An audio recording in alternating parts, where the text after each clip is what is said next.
So this is from Matt Reeves, the director of the Batman. Have you seen the Batmobile? Have you seen No, I that have pitch? not seen any of these images. Huh. All right. Well, here you Interesting. go. So we'll get your sort of live reaction. That's it. That you can see Batman right there, and these are Yeah. from Matt Reeves, the director of the Batman. This is the new Batmobile. You can see it there from a clearer angle there. You can also see the back of it with the lights, which it looks like the back of it is just from my impression. That's the most interesting part of it. Um, Yeah. I'll be It honest. I'm underwhelmed. well, let me but I understand that reaction, but let me harken back to what I think is interesting about this. Number one, I like the idea that it's kind of more of a muscle car. But then number two, this harkens back actually to, they had said that they wanted this to be more a detective story, that they wanted it to be more in line with the Denny O'Neil, Neil Adams interpretation of Batman, was how I heard some people talk about it based off the impressions they were getting from what Matt Reeves was saying. So what's interesting about this, and Ronnie's right, it does remind me of the Superpowers Batmobile as well. But more importantly, what it reminds me of is actually the Batmobile that Batman was using actually in the 70s into the 80s, during the Denny O'Neil, Neil Adams run. And that was very much more a contemporary kind of a sports car with just a bat kind of shaped hood kind of thing going on with it. So from that standpoint, as an old school, long term Batman fan, I think this is kind of interesting. But I could see how if you're used to things like the Tumbler, even the of course the '89 Batmobile, which is still one of my favorites, or even the '60s one, I could see where this seems like a radical departure from those more aesthetically interesting and more fantastical kind of designs. It does kind of remind me a bit of the Superpowers Batmobile as well. But I'll be honest, I liked the Superpowers Batmobile, and I don't really like this one. You know, Yeah, I can't. I think it just looks too much like a normal car for me. You right. know, that's really what it comes down to. I mentioned I do like the back, at least seems a little more blinged out. And it looks a little bit more interesting to me. Hmm. Film is a visual medium, so it's important, for the visuals to be appealing and interesting and all that stuff. I get a little bit of a Green Hornet vibe, I also, could see with that. this, Yep. a little bit, but just not quite as cool. I mean, because I like the Green Hornet car better. That's the Black Beauty, I think, is what I can't remember Yeah. what the Green Black Hornet car Beauty. was called. Yep. Um, Black Beauty. when you talk about muscle car, that's what I think of. You know what I mean? And a car like Yeah. that to me, this one, it's like I don't know. It just looks a little too standard to me to really be the Batmobile. Um, so I don't know. I know a lot of people actually hated the Tumbler, even Mm. though a lot of people who even love the Christopher Nolan films, they did not like the Tumbler at all. And I've actually seen some comments where people are like, "Well, at least it's better than the Tumbler." I didn't really have a problem with the Tumbler because I thought it made sense that Batman would have an armored vehicle like that because, if Batman was real, he probably couldn't go around in any kind of a standard vehicle. He would get caught. Right. He would have all sorts of issues. You know what I mean? So this one, it looks like, quite frankly, I have a background in public safety, and I feel like I could catch him in this. You know what I mean? So it's like I don't know. That's kind of my 2 cents. I'm a little underwhelmed. Well, here's my thing. The Tumblr harkens back to Dark Knight Returns, and that's the thing I love most of. And then number two, the fact that they built that thing and it actually does a lot of the stuff that you see on screen, like for real. That's the most amazing thing about the Tumblr. As much as I love the '89 Batmobile, that was not a real practical, vehicle.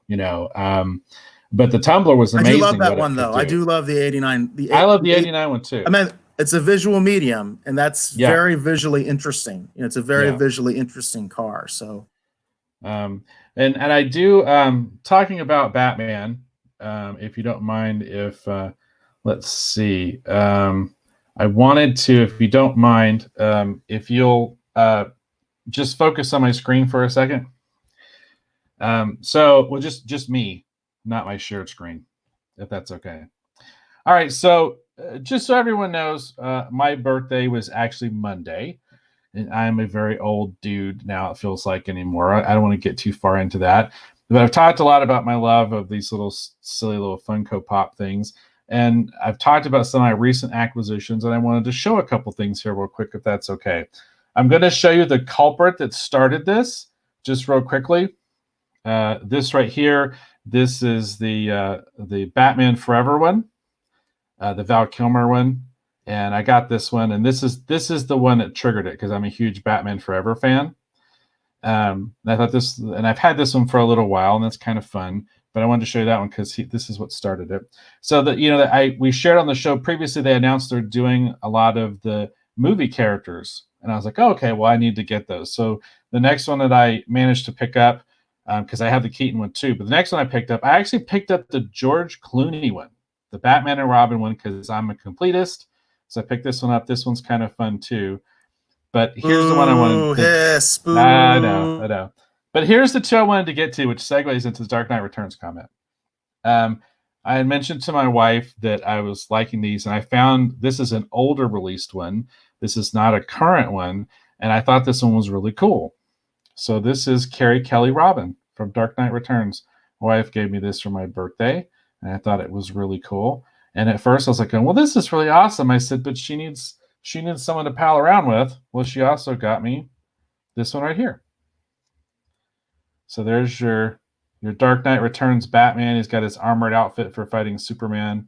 And I thought this was really cool. So I wanted to share those since we were talking about Batman. I thought that was a perfect transition. So we can now get on with the show. But I just thought those were kind of fun. I really like the Dark Knight ones. Those are cool. I think they're fun. Like that. I think I'm not a big Funko Pop guy, but I really like those Dark Knight ones. Those are nice pieces. Those are cool. Cool. So, but I mean, overall, my general impressions of the Batmobile for the new Matt Reeves film, it kind of follows along with the suit. It's interesting. I'm not totally sold on it, but once we actually see it moving and doing things, maybe I'll feel differently about it. There might be some fun stuff they do with this one that we're not expecting. So we'll just have to wait and see. I do think in terms of practical, like what Batman would maybe actually use, I think the tumbler is probably more on point. But for me personally, my favorite, it's really tough because I love the 60s one, but my favorite one is the 89 Batmobile. That's still my favorite of all the Batmobiles. So the 60s one is iconic. I mean, it's classic. It's classic. It's absolutely iconic, you know. I do. Does this kind of relate, though, in kind of a circular way? I remember a story from Bob Kane when he actually went on the set for the first Batman serial, and I remember there's a story where he talked about how he was like, "Well, where's the Batmobile?" Oh yeah, he was totally underwhelmed. And somebody on the set, one of the PAs or something like that, said, "It's over there, sir," and he's all like, what? Yeah, that's not the Batmobile, because it was just a regular car. So hey, maybe they're going for that, right? They're bringing it full circle, I'm pretty sure they won't go quite that far because literally they were driving around in broad daylight, changing into their costumes in that car. And the only thing they had that really kind of made it mysterious was that when they were in their civilian identities, they drove around with the top down. And when they were Batman and Robin, they had the top up. There you go. But I always remember that story from Bob Kane. I thought it was a funny one where he's just like, he was very disappointed with his first Hollywood experience. And I think he was contrasting that to, the 89 Batman and what an awesome experience that was, because they treated Bob Kane kind of like a god when the Michael Keaton Batman came out. A lot of people had forgotten about Bob Kane. And he really played that up very well. He even had a rivalry with Stan Lee that Stan Lee will talk about where, Bob Kane did like a sort of neener, your Marvel stuff sucks, and look what they did for me. You know what I mean? Because at that time, Batman just blew away anything that Marvel had done in terms of film or television adaptations. So kind of cool story. No, and you can see that rivalry in full force if you want to actually see it. If you go on YouTube, you can watch. They have a lot of the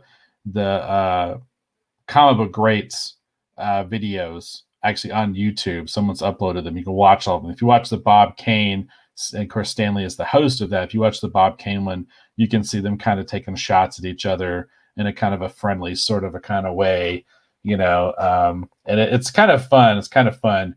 Of course, as history has worn on, both of them have sort of questionable skeletons in their closet. So doesn't matter who you yeah, are or what you do. If you're a prominent person, there will be hit pieces on you. Nobody's perfect. You know what I mean? So I always take that kind yeah. of stuff with a grain of salt as well, Oh, because I think I do too, sometimes, but I just point that out because some people would be like, "Oh, I can't believe you're recommending that people watch." Relax, just go watch it. It's fun. yeah, Um, yeah.